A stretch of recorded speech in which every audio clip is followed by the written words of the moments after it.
तो अपन देखेंगे तनाव। तो तनाव क्या है? तो तनाव एक्चुअली में होता क्या है? एक्चुअली पहले तो इसका बताते हैं इसकी उत्पत्ति कैसे हुई है। तो इसका जो शब्द है स्ट्रिक्ट, या इसको इस कहते हैं, लैटिन भाषा का शब्द है स्ट्रिक्टस, तंग या संकीर्ण, और स्ट्रिंगर, इससे बनाया ये। तो ये कैसे काम करता है? पहले तो एक बाह्य और आंतरिक तनाव कारक होता है, ठीक है। तो उसमें क्या होता है, बाहर से कोई अंदर की ओर कारण आता है, ठीक है। फिर ये क्या है, एक जैविक और मनोवैज्ञानिक प्रतिक्रिया है। आपका दिमाग क्या करता है, और ये आपका दिमाग को जो शरीर होता है वो बाह्य और आंतरिक तनाव कारक के कारण कोई रिएक्ट करते हैं, ठीक है। उसके कारण क्या होता है, साम्यावस्था में व्यवधान आ जाता है। तो इससे इसका मतलब है कि शरीर या मन के संतुलन को बिगाड़ देता है ये। फिर उसका कुछ परिणाम होता है। तो इससे क्या होता है कि या तो आप में तनाव आ जाता है, ठीक है, या बीमारी की स्थिति आ जाती है। फिर अपन इस पे क्या करते हैं, या तो इस पे चुनौती पे विजय पाने का ट्राई करते हैं, तो या तो अपन विजय पा ही लेते हैं, या फिर अपन बीमारी से या तनाव से ग्रस्त हो जाते हैं। तो अपन बताएंगे तनाव क्या है। ये बाह्य और आंतरिक तनाव कारक होते हैं कुछ, उसके कारण जैविक और मनोवैज्ञानिक प्रतिक्रिया होती है हमारे शरीर के अंदर, उससे हमारी साम्यावस्था में व्यवधान आ जाता है, और उसका परिणाम होता है तनाव। अब हैंस साले है, ये क्या कहता है, शरीर की किसी भी मांग के प्रति एक सामान्य अविशिष्ट प्रतिक्रिया है, वही तनाव है। मतलब शरीर की कोई मांग होगी, उसके प्रति मतलब कोई भी अविशिष्ट है, यानी स्पेसिफिक नहीं है। हमारा शरीर कैसे रिस्पॉन्स करता है उसी को वो तनाव बताता है। अब तनाव की मुख्य विशेषताएं क्या हैं? ये गतिशील अवस्था है, ठीक है, मतलब फिक्स नहीं है, इसकी स्थिति बदलती रहती है। ये प्रतिक्रिया भी है, प्रक्रिया भी है, और अभिप्रेरक भी है। मतलब तनाव कोई रिएक्शन नहीं है, ये एक प्रोसेस है। कभी कभी ये मोटिवेशन का भी काम करती है, इसलिए इसको प्रतिक्रिया, प्रक्रिया और अभिप्रेरक भी बोल रहे हैं। फिर ये संतुलन को बिगाड़ देती है, यानी कि साम्यावस्था में बदलाव ला देती है। कभी कभी ये ऊर्जा और प्रदर्शन पर भी असर डालता है, यानी कि काम के लिए ऊर्जा भी प्रदान करता है और परफॉर्मेंस को भी प्रभावित करता है। फिर व्यक्ति और पर्यावरण के बीच सतत प्रक्रिया है। ये कहता है न केवल बाहर की घटना है और ना ही केवल आपका अंदरूनी डर है, ये आपके और आपके माहौल के बीच लगातार चलने वाली बातचीत है। और ये आत्मनिष्ठ है, यानी सब्जेक्टिव है, मतलब हर व्यक्ति के लिए तनाव अलग अलग हो सकता है। तो तनाव की मुख्य विशेषताओं में अपन देखेंगे गतिशील अवस्था है, प्रतिक्रिया, प्रक्रिया है, अभिप्रेरक है, संतुलन बिगाड़ता है, ऊर्जा और प्रदर्शन पर भी असर डालता है, और व्यक्ति और पर्यावरण के बीच सतत प्रक्रिया है, और यह आत्मनिष्ठ है। फिर अपन देखते हैं तनाव के प्रकार। तो तनाव के प्रकार में बताते हैं अपन कि तनाव हमेशा बुरा नहीं होता। ये दो तरह का हो सकता है, एक तो यू स्ट्रेस हो सकता है और एक डिस्ट्रेस हो सकता है। यू स्ट्रेस क्या है, ये लाभकारी होता है, परफॉर्मेंस को बढ़ाता है। और डिस्ट्रेस क्या होता है, काम में रुकावट डालता है और परफॉर्मेंस को घटाता है। यू स्ट्रेस क्या होता है, ये एक सकारात्मक है और उत्साह बढ़ाता है। ये डिस्ट्रेस नकारात्मक है, चिंता और घबराहट पैदा करता है। यू स्ट्रेस होता है अल्पकालिक होता है, ठीक है, जैसे एग्ज़ाम से पहले होता है अपन को। और जो डिस्ट्रेस होता है दीर्घकालिक भी हो सकता है और अल्पकालिक भी हो सकता है। अब डिस्ट्रेस है, इसके दो रूप होते हैं। एक तो होता है एक्यूट, एक्यूट होता है तीव्र होता है, और अल्पकालिक होता है, मतलब छोटे समय के लिए होता है। जैसे कि अपन को कोई सुई चुभ जाती है, ठीक है, या फिर अपनी बाइक कहीं कहीं पे मतलब अपन जा रहे हैं और ख़राब हो जाए, तो एकदम से तीव्र तनाव होता है, पर छोटे समय के लिए होता है। और एक होता है क्रोनिक, ये दीर्घकाल के लिए होता है, जो लंबे समय तक बना रहता है। जैसे कि अपनी सालों पुरानी कोई चिंता है, या फिर किसी का तलाक हो जाता है, वो सब इसमें आता है। फिर तनाव, तो इसका निष्कर्ष अपन देख लेते हैं। तो तनाव क्या होता है, आपको एक्टिव रखता है, बेहतर काम करने में मदद करता है। लेकिन जब तनाव ज़्यादा होता है तो लंबे समय ज़्यादा हो या फिर लंबे समय तक रहता है तो ये डिस्ट्रेस हो जाता है और आपके काम और सेहत दोनों को नुकसान पहुंचाता है। अब इसके आधार देखें, इसके कारणों के आधार के मतलब इसके जो कारण है उसके आधार पर दबाव के कुछ प्रकार हैं। तो उसमें पहला आता है भौतिकीय और पर्यावरणीय दबाव। ये क्या कहता है, इसमें भौतिक दबाव में अपन समझते हैं जो हमारे शरीर पर असर डालता है। यह बहुत ज़्यादा शारीरिक मेहनत काम करते हैं अपन, उसके कारण हो सकता है। अच्छा खाना ना मिले उसके कारण हो सकता है। चोट लगने या नींद पूरी नहीं होने के कारण हो सकता है। फिर एक होता है पर्यावरणीय दबाव। ये होता है हमारे आसपास के माहौल की वजह से होता है, जिसे हम टाल नहीं सकते हैं, जैसे प्रदूषण, भीड़, शोर शराबा, बहुत तेज़ गर्मी या सर्दी, या फिर कोई प्राकृतिक आपदा। फिर इसमें आता है अगला मनोवैज्ञानिक दबाव। तो ये क्या होता है, ये वह तनाव है जो हम अपने मन और दिमाग में पैदा करते हैं। ये पूरी तरह से आंतरिक होता है, ठीक है, और हर व्यक्ति के लिए इसका असर अलग अलग होता है। इसके मुख्य कारण हो सकते हैं, जैसे कुंठा हो सकता है, द्वंद्व हो सकते हैं, या फिर आंतरिक या सामाजिक दबाव हो सकता है। फिर अगला आता है सामाजिक दबाव।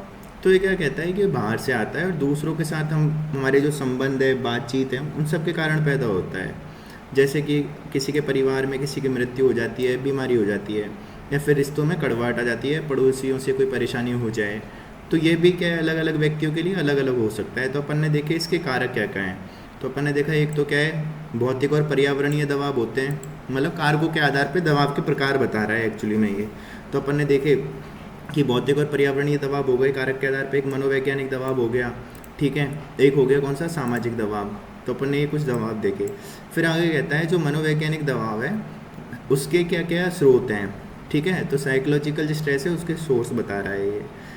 अब ये कहता है इसके पीछे कुछ कारण हो सकते हैं, जैसे है ना, एक तो कुंठा हो सकती है, एक द्वंद्व हो सकता है, ठीक है, फिर एक आंतरिक दबाव हो सकता है और एक सामाजिक दबाव हो सकता है। तो इनको देखते हैं।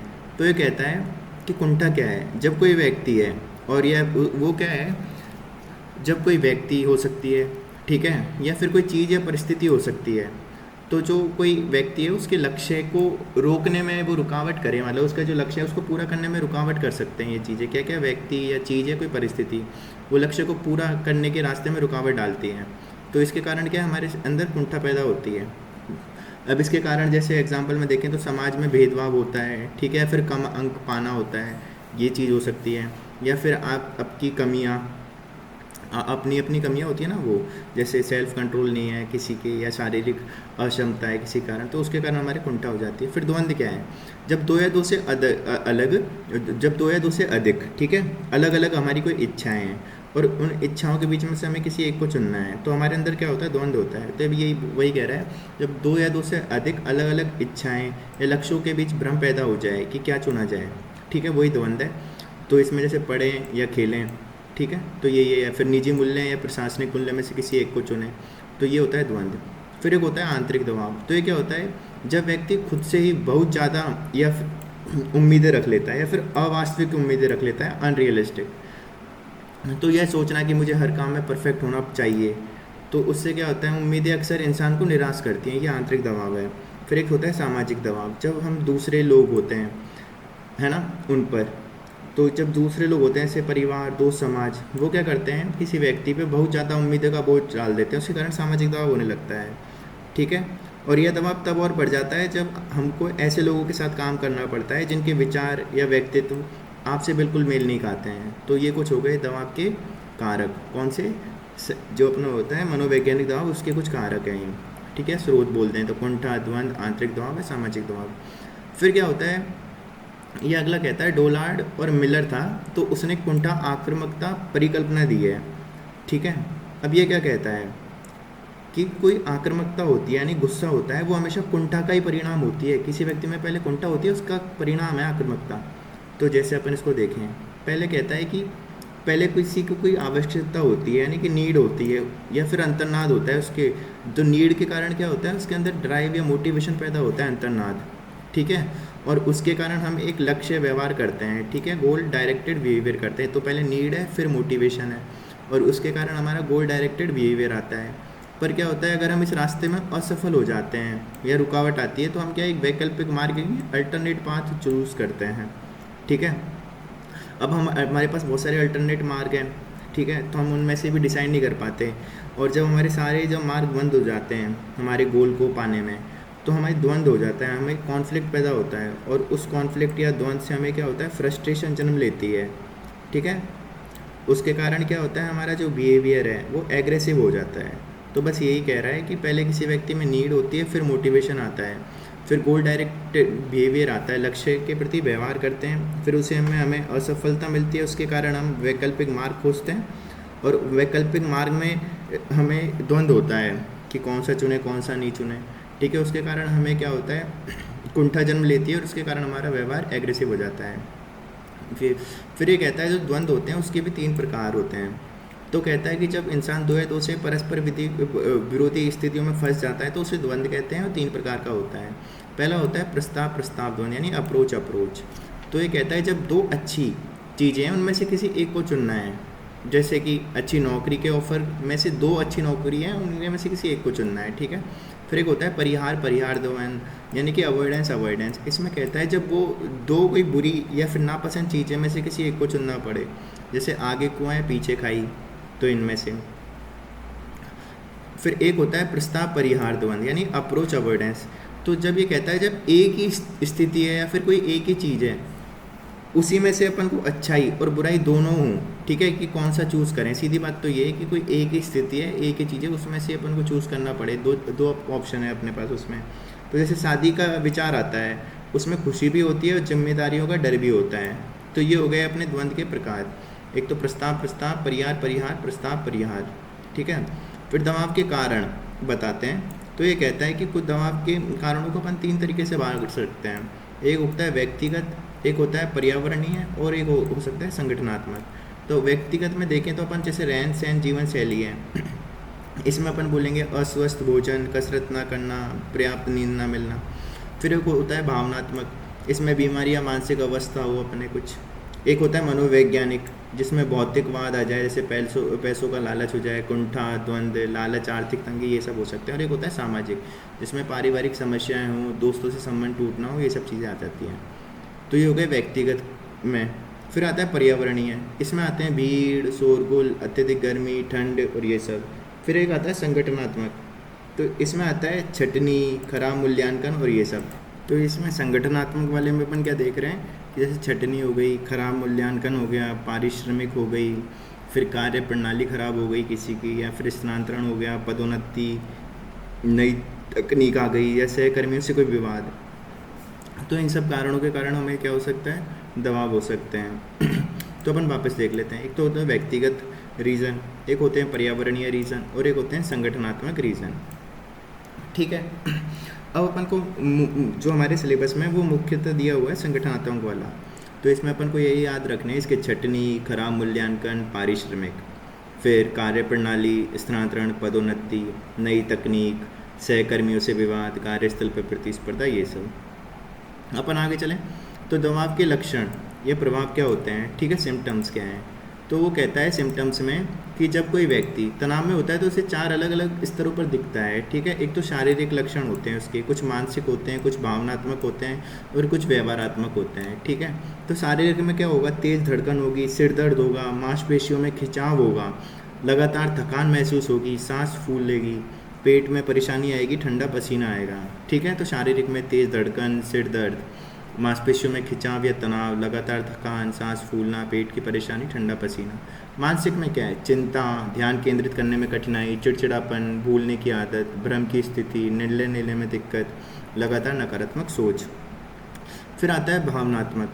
भावनात्मक में हो सकता है जैसे अवसाद होगा, अत्यधिक क्रोध आ गया, अपराध बोध हो गया, ईर्ष्या हो गया, हीन भावना हो गई, मूड में उतार चढ़ाव हो गया, निराशा हो गई। और एक होता है व्यवहारात्मक, जैसे लोगों की गतिविधियों से दूरी बना लेना, लोगों से या गतिविधियों से। फिर भूख में बदलाव आ जाता है, नशे या व्यसन का शुरू कर देते हैं, दुर्घटना हो जाती है, कोई काम टालने की आदत हो जाती है, बेचैनी हो जाता है, नींद नहीं आती है, ठीक है। तो ये सारी चीज़ें हैं, तो अपन बताते हैं इनको। तो शारीरिक में तो अपन बता देंगे सिर दर्द, तेज़ धड़कन, थकान, सांस फूलना, पेट की बीमारी, ठीक है। फिर मानसिक में किसी से अपन लड़ रहे हैं वो सब बताएंगे, चिंता, चिड़चिड़ापन, भूलने की आदत, भ्रम, निर्णय लेने में दिक्कत, नकारात्मक सोच। और अब संवेगात्मक या भावनात्मक में अपन बता देंगे, जैसे किसी को दिल टूटे आशिक होते हैं, उनमें क्या क्या होता है, वही सारी चीज़ें, गिल्ट, डिप्रेशन, जेलसी, इनसिक्योरिटी। और ये होते हैं व्यवहारात्मक, इसमें अपन बता देंगे व्यवहार में कोई नशा कर रहा है, दुर्घटना हो गई, काम पे नहीं जा रहा है, बेचैनी हो रही है, वो सब चीज़ें हैं, ठीक है। फिर अपन आगे चलते हैं, कार्य तनाव, यानी कि अपने जो सिलेबस का जो मेन फोकस है वो इसी पे ही है, कार्य तनाव। तो कार्य तनाव क्या होता है, एक ऐसी हानिकारक है शारीरिक भावनात्मक प्रतिक्रिया है। कैसी हानिकारक है, शारीरिक और भावनात्मक दोनों में से कुछ भी हो सकती है। ये जब पैदा होती है जब काम की मांगे यानी कि वर्क डिमांड कर्मचारी की क्षमता, संसाधन या ज़रूरतों से अधिक हो जाती है, ठीक है। फिर इससे व्यक्ति में चिंता, डिप्रेशन, चिड़चिड़ापन, उत्पादकता में कमी यानी प्रोडक्टिविटी में कमी आने लगती है। ये कहता है इसके 5 मुख्य कारण हो सकते हैं, जैसे कार्यभार और समय। तो जब बहुत ज़्यादा काम होता है और काम करने की बहुत तेज़ रफ्तार होती है या लगातार लंबे घंटों तक काम करना होता है, ये सब एक कारण हो सकता है, कार्यभार और समय। फिर नौकरी की असुरक्षा, तो नौकरी छूट जाने का डर या कैरियर रुक जाने की चिंता भी इसका एक कारण होती है। फिर भूमिका की अस्पष्टता या संघर्ष, तो ये साफ नहीं पता होता है कि आप क्या काम कर रहे हैं, एक साथ 2 परस्पर विरोधी काम मिल जाएं अपन को उसमें। और एक होता है नियंत्रण का अभाव, लैक ऑफ कंट्रोल। तो इसमें अपने फैसले या काम करने के तरीक़ों में कोई छूट या भागीदारी ना मिलना। फिर एक होता है इसमें कार्य वातावरण, या जैसे कि सहकर्मी या बॉस के साथ खराब रिश्ते हैं, सामाजिक सहयोग की कमियाँ, ऑफिस में उत्पीड़न। तो अपन बताएंगे व्यावसायिक तनाव के 5 कारण होते हैं: कार्यभार या समय, नौकरी की असुरक्षा, भूमिका की अस्पष्टता, नियंत्रण का अभाव और कार्य वातावरण। अब ये कहता है तनाव में योगदान देने वाले व्यक्तिगत कारक कौन कौन से हैं। तो कहता है हर इंसान पर तनाव का अलग अलग असर होता है, ठीक है, जो इन बातों पे निर्भर करता है, जैसे कि एक तो उसका व्यक्तित्व क्या है, उसका सामना करने का यंत्र क्या है, कोपिंग मैकेनिज्म क्या है, और निजी जीवन कैसा चल रहा है उसका। तो कहता है व्यक्तित्व में जैसे जिन लोगों में कम लचीलापन होता है, यानी कि रिजिडिटी कम की आदत होती है, तो वो क्या होते हैं, बहुत जल्दी भावुक चिंतित हो जाते हैं, ठीक है, उन्हें क्या कहते हैं, न्यूरोटिसिज्म कहते हैं, उन्हें तनाव अधिक महसूस होता है। तो ये होता है व्यक्तित्व। फिर ये कहता है सामना करने का तंत्र। तो कहता है कि अगर तनावपूर्ण स्थितियों से निपटने की सही तकनीक या योजना नहीं है तो उन्हें भी क्या होता है, तनाव ज़्यादा महसूस होता है। फिर होता है निजी जीवन। तो ऐसे वर्क लाइफ बैलेंस, काम और जीवन के बीच संतुलन की कमी है, परिवार दोस्तों से सपोर्ट नहीं मिलता, तो उनमें भी क्या तनाव ज़्यादा देखने को मिलता है। तो ये हो गए व्यक्तित्व, सामना करने का तंत्र और निजी जीवन। फिर व्यावसायिक तनाव के लक्षण क्या हैं। तो कहता है कार्यस्थल पर तनाव 3 तरह के बदलाव दिखते हैं उसमें। एक तो मनोवैज्ञानिक हो सकता है, एक व्यवहारात्मक हो सकता है और एक शारीरिक हो सकता है। तो मनोवैज्ञानिक में क्या होता है, चिंता, उदासी, अवसाद, चिड़चिड़ापन, निराशा और नौकरी में कम संतुष्टि मिलती है, ठीक है। तो मनोवैज्ञानिक हो गए कि चिंता हो गया, अवसाद हो गया, चिड़चिड़ापन हो गया, निराशा हो गई, या फिर नौकरी से कम संतुष्टि है। फिर होता है एक व्यवहारात्मक। इसमें क्या होता है, काम से अनुपस्थिति हो जाए, आक्रामकता हो, बार बार नौकरी या कर्मचारी बदलें, परफॉर्मेंस गिरे, ठीक है, ये हो गई व्यवहारात्मक। शारीरिक में क्या होता है, दिल से जुड़ी समस्याएं हो गई, थकावट महसूस कर रहा है, बीमारियों के कारण चपेट में आना, ये सब। फिर होता है व्यावसायिक तनाव का स्वास्थ्य पे प्रभाव क्या है। तो मानसिक स्वास्थ्य पे, जैसे बर्नआउट हो जाए कि पूरी तरह मानसिक थकावट आ गई, अवसाद आ गया, या फिर गंभीर चिंता आ गई। शारीरिक स्वास्थ्य में क्या होता है, इसमें दिल से जुड़ी बीमारियां सहित गंभीर समस्याएं आ जाएँ, ठीक है। कुछ आंकड़े बताते हैं कि खराब कार्य वातावरण के कारण क्या है, 9 लाख से अधिक मौतें हो चुकी हैं। फिर प्रदर्शन में क्या होता है, कंपनी की ओवरऑल उत्पादकता में कमी आ जाती है, पहल करने की क्षमता में गिरावट आ जाती है, गैर हाजिरी की दर बढ़ जाती है, ठीक है। तो ये अपन ने देखे व्यावसायिक तनाव के लक्षण और उसका स्वास्थ्य पे प्रभाव क्या क्या होता है। मानसिक स्वास्थ्य पे हो सकता है, कुछ शारीरिक स्वास्थ्य पे हो सकता है, और एक प्रदर्शन पे भी हो सकता है। फिर एक था बीहर और फ्रांज, उन्होंने कुछ दृष्टिकोण दिए थे अपने। फिर आता है बीहर और फ्रांज, इन्होंने क्या दृष्टिकोण दिया था एक। तो ये क्या कहते हैं कि बीहर और फ्रांज ने व्यावसायिक तनाव को समझने के लिए 4 अलग अलग दृष्टिकोण दिए हैं। पहला आता है चिकित्सीय दृष्टिकोण। यह मानता है कि वर्क प्लेस का तनाव एक बीमारी फैलाने का एक कारक होता है, जिसके कारण क्या शारीरिक बीमारी हो जाती है किसी व्यक्ति में। तो ये होता है चिकित्सीय दृष्टिकोण, जिसमें वो कहते हैं कि वर्क प्लेस तनाव के कारण क्या है, बीमारियां होने का डर रहता है। फिर एक होता है नैदानिक या परामर्श दृष्टिकोण। तो ये क्या कहता है कि यह तनाव के कारण होने वाले जो मानसिक प्रभाव होते हैं, जैसे कि डिप्रेशन हो गए, एंग्जाइटी हो गया, उन पर ध्यान केंद्रित करता है नैदानिक या परामर्श दृष्टिकोण। फिर एक होता है इंजीनियरिंग मनोविज्ञान। तो ये क्या कहता है कि कर्मचारी और उसके आसपास के भौतिक वातावरण, जैसे शोर, रोशनी, कुर्सी, टेबल, तापमान, इनके बीच संबंध और तनाव पर ध्यान देता है। फिर एक होता है संगठनात्मक मनोविज्ञान। तो यह ऑफिस के मनोसामाजिक माहौल पर ध्यान केंद्रित करता है, ठीक है, कि ऑफिस में कैसा माहौल है। तो इसमें 2 चीज़ों पे ध्यान दिया जाता है। पहले तो है संज्ञानात्मक मूल्यांकन। इसमें क्या कहता है कि कर्मचारी सबसे पहले ये समझता है या आंकता है कि कार्य वातावरण तनावपूर्ण है या नहीं है। फिर वो आपसी संबंध या बातचीत की बात करता है, जिसमें क्या कहता है कि सहकर्मियों के बीच बातचीत ज़बरदस्ती या अप्रिय होती है तो तनाव बढ़ता है, और जिससे क्या होता है संगठन की जो प्रभावशीलता है वो कम होती है। तो ये अपन ने देखा बीयर और फ्रांस का दृष्टिकोण। तो इन्होंने इसको तनाव के समझने के लिए 4 अलग अलग दृष्टिकोण दिए: चिकित्सीय दृष्टिकोण, नैदानिक दृष्टिकोण, इंजीनियरिंग मनोविज्ञान दृष्टिकोण और संगठनात्मक मनोविज्ञान दृष्टिकोण। फिर आगे चलें अपन, तो व्यावसायिक तनाव के कुछ मॉडल्स हैं, तो उनमें अपन देखते हैं। पहला आता है ISR मॉडल। तो ये क्या कहता है, ये जो मॉडल है ये धारणा पर जोर देता है, यानी परसेप्शन पर जोर देता है कि व्यक्ति माहौल को कैसे समझता है। फिर दूसरा होता है मैगराथ मॉडल, ये तनाव को 4 चरणीय प्रक्रिया के रूप में बताता है। फिर होता है बियर और न्यूमैन का मॉडल है जो तनाव के मल्टी इफेक्ट्स पे विचार करता है। फिर एक होता है डिमांड कंट्रोल मॉडल जो मांग और व्यक्ति के नियंत्रण के बीच संतुलन को देखता है। और एक होता है पर्सन एनवायरनमेंट फिट मॉडल, ठीक है, तो इनको देखते हैं अपन। तो ISR मॉडल है, इसकी उत्पत्ति कहाँ से हुई है? मिशिगन विश्वविद्यालय, उसका जो सामाजिक अनुसंधान संस्थान है उसका शोध मॉडल है ये कहता है कि जो तनाव है वो कोई स्थिर स्थिति नहीं है बल्कि एक प्रक्रिया है, इसको प्रोसेस मानता है ये तनाव को, ठीक है। ये कहता है कि कार्य वातावरण है कोई, ठीक है, उसके कारण क्या होती है, एक धारणा उत्पन्न होती है, ठीक है, और उसके कारण क्या तनाव हो सकता है और उसके कुछ परिणाम होते हैं। तो ये क्या मानता है, तनाव को एक प्रक्रिया यानी प्रोसेस मानता है कि हम उसको कैसे परसीव कर रहे हैं, कि कार्य वातावरण को हम अच्छा परसीव करेंगे तो अच्छा होगा, और अगर उसको गलत परसीव करेंगे तो तनाव होगा और उसके कुछ परिणाम होंगे।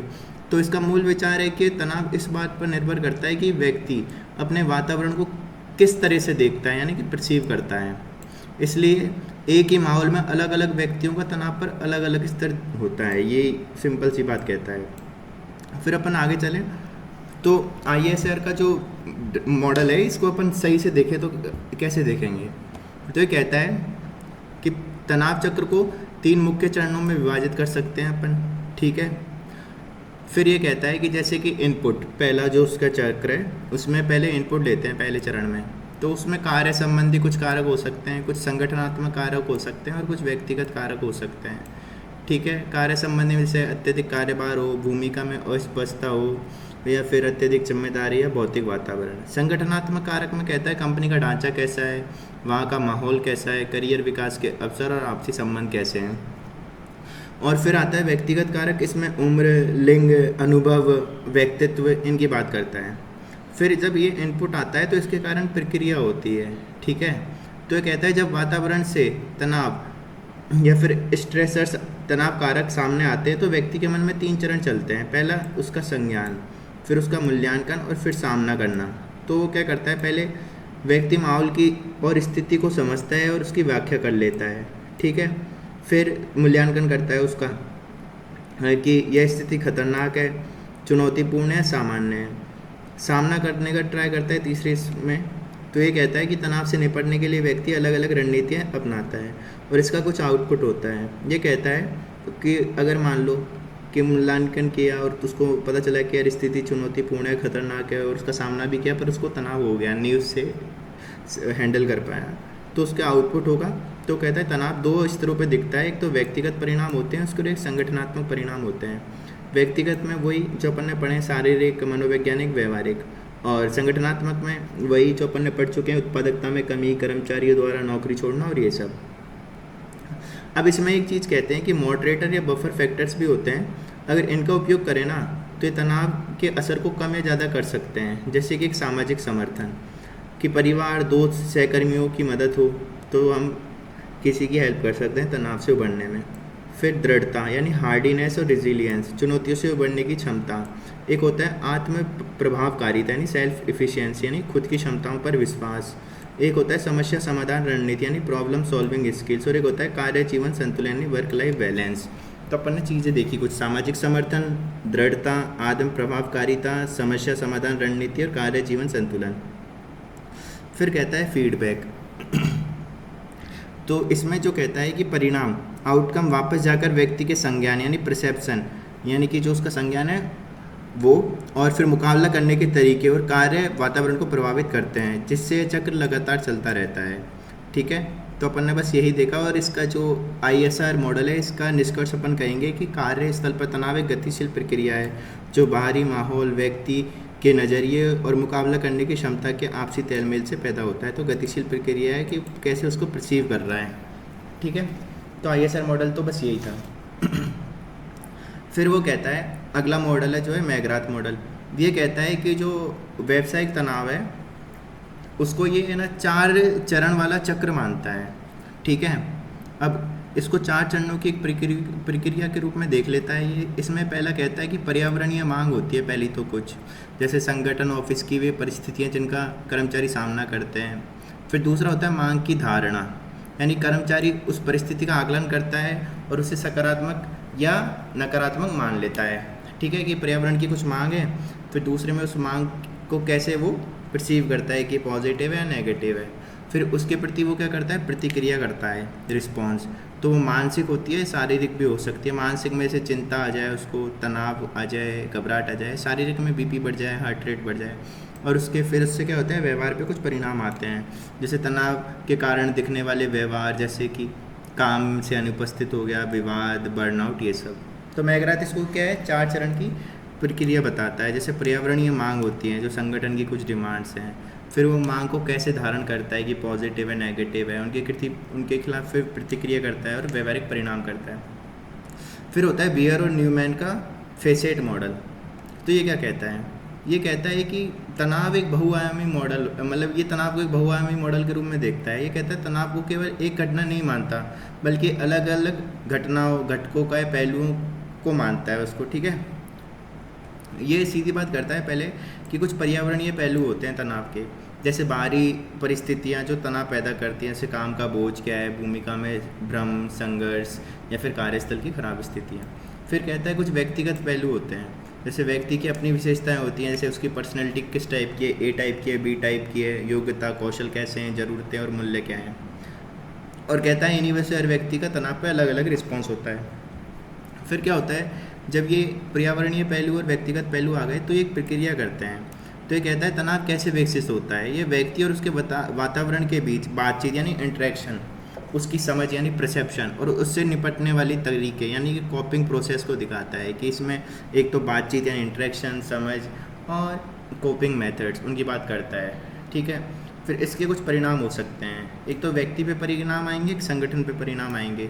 तो व्यक्ति पे तो जैसे तनाव का इंसान पर असर क्या है, मानसिक और शारीरिक, और संगठन पे वही अपन ने देखे थे जो। तो ये 5 चीज़ों की बात करता है इसमें मल्टी डायमेंशनल मॉडल में, पर्यावरणीय पहलू, व्यक्तिगत पहलू, फिर उनके बीच में प्रक्रिया पहलू, फिर उस पर व्यक्तिगत परिणाम और संगठनात्मक परिणाम। फिर अगला आता है डिमांड कंट्रोल मॉडल। तो ये दिया था रॉबर्ट कार्सेक ने। ये कहता है कार्यस्थल पर तनाव मुख्य रूप से 2 चीज़ों से तय होता है, एक तो जॉब डिमांड, कार्य की मांग क्या है। ठीक है, फिर वो कहता है कि जॉब डिमांड का मतलब है काम की मात्रा या समय सीमा का दबाव और मानसिक प्रक्रिया। ठीक है, जॉब डिमांड में क्या क्या आ गया, वर्कलोड आ गया, टाइम प्रेशर आ गया, या फिर उसका मेंटल एफर्ट्स कितने हैं, ये तो जॉब मांग कर रही है किसी कर्मचारी से। फिर वो कहता है दूसरी चीज़ होती है कंट्रोल या डिसीजन लैटिट्यूड, यानी नियंत्रण या निर्णय स्वतंत्रता कितनी है। तो कहता है कर्मचारी के पास काम करने का कितना नियंत्रण है। इसमें 2 बातें आती हैं, एक तो स्किल यूज़ और डिसीजन अथॉरिटी, कि अपनी क्षमताओं का इस्तेमाल करने की कितनी आज़ादी है उसके पास, और दूसरा होता है डिसीजन अथॉरिटी, यानी निर्णय लेने की कितनी शक्ति है उसके पास। तो कहता है इन 2 चीज़ों पे डिपेंड करता है जॉब की डिमांड और कंट्रोल में भी स्किल यूज़, क्षमता, और डिसीजन अथॉरिटी यानी निर्णय लेने की शक्ति आती है। तो कहता है इन पर डिपेंड करेगा। अब जैसे कैसे करेगा, कि कहता है अगर हाई डिमांड है और लो कंट्रोल है तो उसके कारण हाई स्ट्रेस होगा, और ये अपन को उदाहरण देखने को मिलता है जैसे कॉल सेंटर के एम्प्लॉयज़ में। ठीक है, क्योंकि काम बहुत ज़्यादा होता है, खुद पर कंट्रोल नहीं होता। फिर एक होता है हाई डिमांड और हाई कंट्रोल, तो इसको प्रोडक्टिव स्ट्रेस भी कह देते हैं, जैसे उत्पादक तनाव भी कह देते हैं इसको। ये तो अपन को देखने को मिलता है जैसे डॉक्टर, मैनेजर, और इनमें जैसे उनमें काम भारी होता है पर निर्णय लेने की भी उनके पास पूरी शक्ति होती है। ठीक है, फिर अगला वो कहता है low demand and low control. तो ये अपन को देखने को मिलता है निष्क्रिय जॉब्स में या फिर पैसिव जॉब्स में। ठीक है, इसमें क्या होता है रूटीन, जैसे क्लरिकल जॉब्स हैं उनमें। ठीक है, इसमें ना तो कोई चुनौती होती है ना कोई फैसला लेना होता है, तो low demand no control, passive job है, निष्क्रिय काम है ये। फिर एक होता है लो डिमांड और हाई कंट्रोल, तो लो स्ट्रेस होता है इसमें, ये फ्लेक्सिबल और क्रिएटिव जॉब्स के अंदर होता है। ठीक है, जैसे पेंटर और ये चित्रकार हो गए, संगीतकार हो गए, ये सब है। फिर अगला आता है, तो वो कहता है कि पर्सनल एनवायरनमेंट फिट मॉडल। तो ये इसमें बात करी गई कि ये लोग सबसे अच्छा प्रदर्शन तब करते हैं जब तनाव सबसे कम महसूस करते हैं, जब उनकी अपनी विशेषताएं पर्सन और कार्य वातावरण के बीच सही तालमेल होता है। तो बस सिंपल सी बात बस यही करता है कि जो लोगों का प्रदर्शन है वो सबसे अच्छा कब होगा, वो तब होगा जब तनाव उनमें बिल्कुल कम होगा, और वो जो उनकी विशेषताएं और कार्य का जो वातावरण है उसके भी सही तालमेल हो। तो ये कहता है इसके 3 मुख्य भाग हैं, एक होती है व्यक्तिगत विशेषताएं, एक होती हैं वातावरण की विशेषताएं, और एक होते हैं कुछ परिणाम। वो कहता है कि जैसे व्यक्तिगत विशेषताओं में एबिलिटी आ गई, वैल्यूज़ आ गई, पर्सनैलिटी आ गई, नीड्स आ गई। वातावरण की विशेषताओं में आ गई जॉब की कैरेक्टरिस्टिक्स क्या हैं, ऑर्गेनाइजेशनल कल्चर क्या है, लीडरशिप स्टाइल क्या है, वर्क कंडीशंस क्या हैं। अब इसके आउटकम्स आएंगे, ठीक है। तो कहता है कि अगर व्यक्तिगत विशेषता और वातावरण विशेषताओं में अगर गुड फिट है, सही तालमेल है, तो उच्च प्रदर्शन होगा, जॉब संतुष्टि होगी, तनाव कम होगा, कंपनी में लंबे समय तक टिकेगा। पर अगर पुअर फिट है यानी गलत तालमेल है तो खराब प्रदर्शन होगा, असंतोष होगा, अत्यधिक तनाव होगा, नौकरी छोड़ने का डर बढ़ जाएगा, ठीक है। तो बस यही है। तो इसमें क्या था कि लोग सबसे अच्छा प्रदर्शन तब करते हैं और तनाव सबसे कम महसूस करते हैं जब उनकी विशेषताएं और कार्य वातावरण के बीच सही तालमेल हो, ठीक है। तो इनकी बात करता है। फिर अपन आगे चलें तो ये कहता है फिट तालमेल निर्धारण करने के 4 चरण होते हैं, ठीक है। तो ये कहता है कि जो भी फिट एनवायरनमेंट हुआ है इसको तालमेल निर्धारित कैसे होगा ये। तो ये कहता है पहले तो असेसमेंट करता है, व्यक्ति माहौल दोनों की विशेषताओं को आंक सकते हैं अपन, फिर उनमें कंपैरिजन करें, ठीक है, दोनों की आपस की तुलना करें और निष्कर्ष निकालें, यह तय करना कि फिट अच्छा है, गुड है, ख़राब है, ठीक है। और एक्शन करें, फिर ट्रेनिंग, उनको ट्रेनिंग दे दें, जॉब डिज़ाइन करें, चयन प्रक्रिया में सुधार करके फिट को अपन बेहतर बना सकते हैं, ठीक है। तो फिट तालमेल निर्धारित करने के इसने 4 चरण भी बताए हैं। तो ये हो गया किसका, ये अपना पर्सन एनवायरनमेंट फिट मॉडल। फिर आगे इसमें अपन और सही से देखें तो इसमें क्या कहता है कि तनाव तब पैदा होता है जब व्यक्ति और उसके माहौल यानी कि काम का एनवायरनमेंट है उसके बीच असंतुलन हो। तो कर्ट लेविन था, वो भी कहता है कि मानव व्यवहार व्यक्ति और उसके परिवेश के बीच होने वाली अंतःक्रिया का परिणाम है। कर्ट लेविन ने बिहेवियर को ऐसे डिफाइन किया था। तो ये क्या है, पर्सन फिट एनवायरनमेंट मॉडल उसी को एक तरीके से सपोर्ट करता है, ठीक है। फिर क्रिस्टोफ था एक 1996, उसके अनुसार सामंजस्य फिट 2 स्थितियों में बिगड़ता है कि मतलब कोई फिट है वो बहुत बढ़िया है पर वो 2 स्थिति में बिगड़ सकता है। कब कब बिगड़ सकता है, जैसे क्षमता तो कम है किसी की और काम ज़्यादा है। जब कर्मचारी के पास काम के हिसाब से ज़रूरी स्किल्स और क्षमताएं ना हों तो वह खुद को अपर्याप्त महसूस करता है, तनाव में आता है। और एक होता है क्षमता तो ज़्यादा होती हैं और काम आसान या फिर कम होता है। तो जब कर्मचारी बहुत कुशल हो लेकिन काम उसकी योग्यता से नीचे हो तो वह ऊब जाता है, निराश और असंतुष्ट हो जाता है। तो यहाँ पे भी वो क्या फिट नहीं है, तालमेल अच्छा नहीं है। तो कहता है निष्कर्ष कि दोनों परिस्थितियों में कर्मचारी अपने काम को तनावपूर्ण ही समझेगा, ठीक है।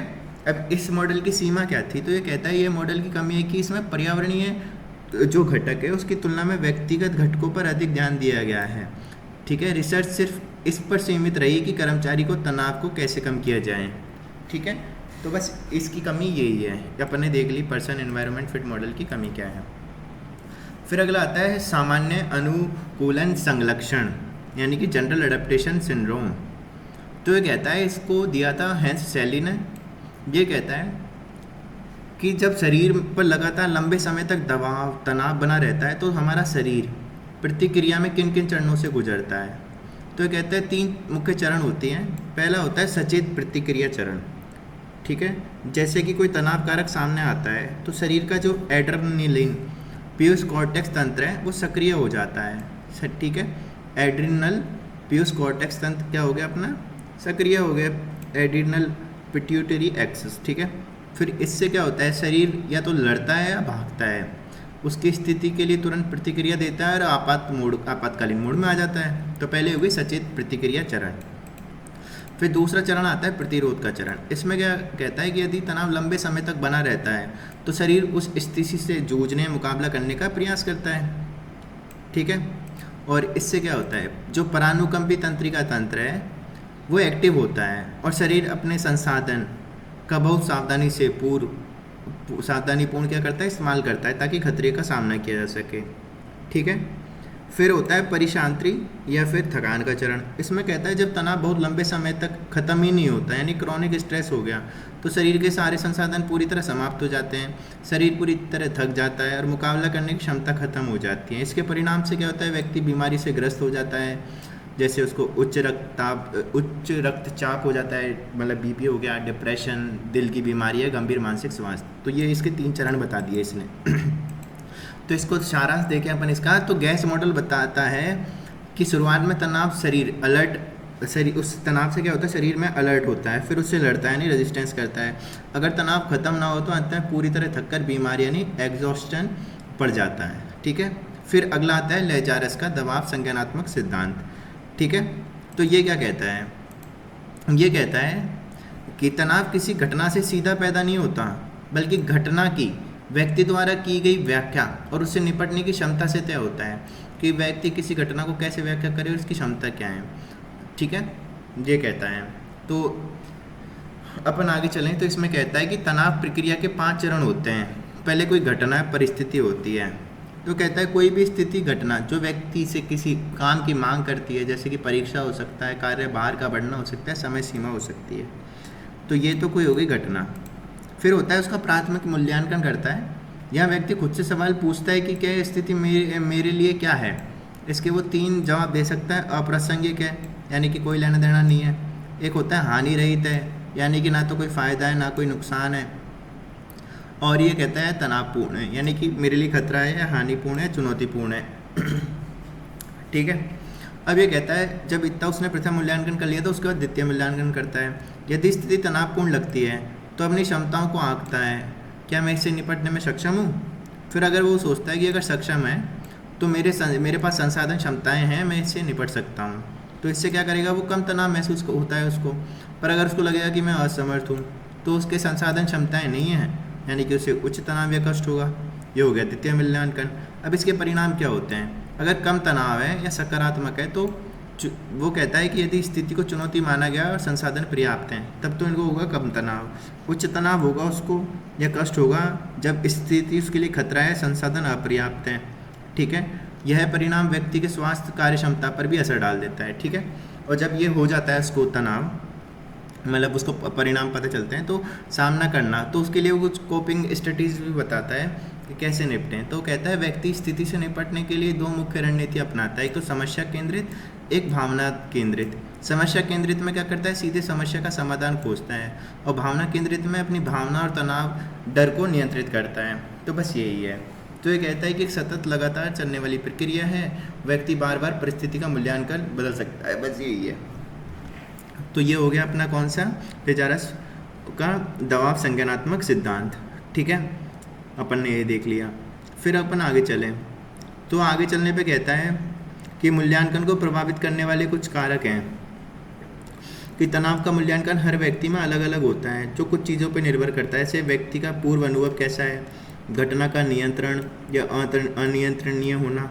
ठीक है, व्यक्ति का आत्मविश्वास कितना है, उपलब्ध संसाधन कितने हैं, व्यक्ति की विचारधारा कैसी है। फिर दबाव के आयाम की बात करता है।